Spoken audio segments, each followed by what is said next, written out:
All right, I'm here with Salama. I want to show you some judo newaza today. Okay, Salama misses a throw, boom, he goes down, he's in turtle, okay? Depending on what rule set you're playing, right, what he's going to do is going to be different. If he's doing collegiate wrestling, he's going to go hand fighting, back up to the feet. If it's freestyle, he's going to flatten out. Greco-Roman, Brazilian Jiu-Jitsu, Judo, all these different grappling sports, his reaction, his action is going to be different, okay, depending on the different rules.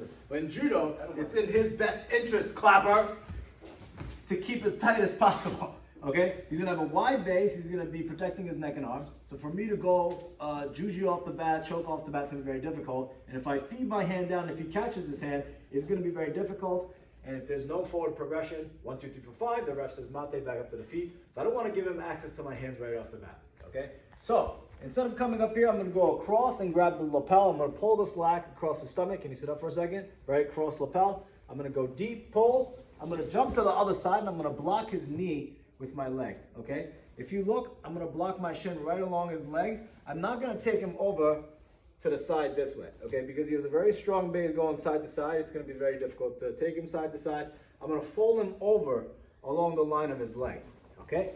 I'm gonna gain a little bit of momentum here, block, and I'm gonna pull him into my lap, okay? If he does nothing, if he stays really tight here, stay tight, I'm gonna pull him into my lap, and then I go into my sequence here. I go over, attack the choke, he fights his hand off, right? Attacks the other leg, right? So it's very common, we've seen this a million times. But Salama is not gonna just let me tip him over, okay? I have the lapel pulled across. When I take him over, he's gonna base out with his elbow, okay? Because he doesn't want me to pull him back, and he's gonna fight back to his stomach, and that's my opportunity to get my hand across to the lapel, okay? Once I have this lapel, I could grab the wrist, and almost always, this person's gonna trap this arm and try to do a belly roll. Right? It's a very common reaction, right? So always be on the lookout for that, okay? I see a lot of good guys get caught with that.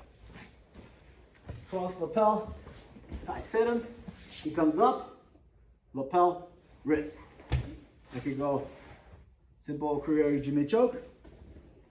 I can bring the leg through, and then go British triangle here, with the head to the forehead. I could go for the roll, right? Legs over the shoulder, finish the sankaku that way. A little Kuriari Jime. I have lots of different options, right? Let's do that again.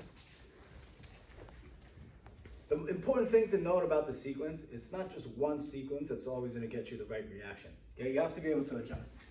Hand goes across, I fold him, he comes back, I go lapel, maybe he grabs his hand really fast, I connect the wrist, he wants to roll me in that direction, I hop to the side, I have a lot of pressure on this elbow here, okay?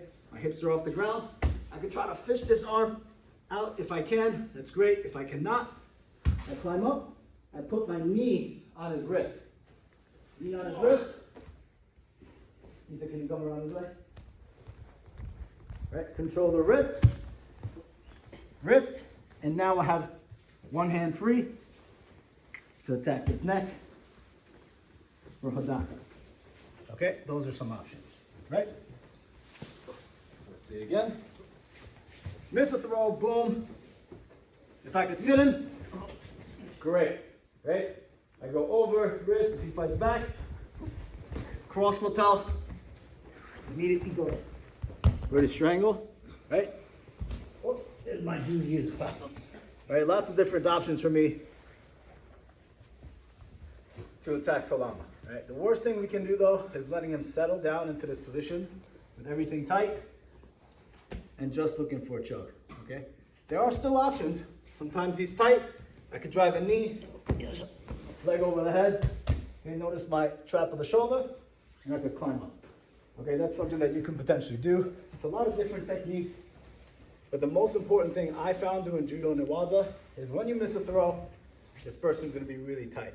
Okay, so I go across the lapel here, and I almost always try to create this sort of sitting motion, which is gonna open up his upper body, right?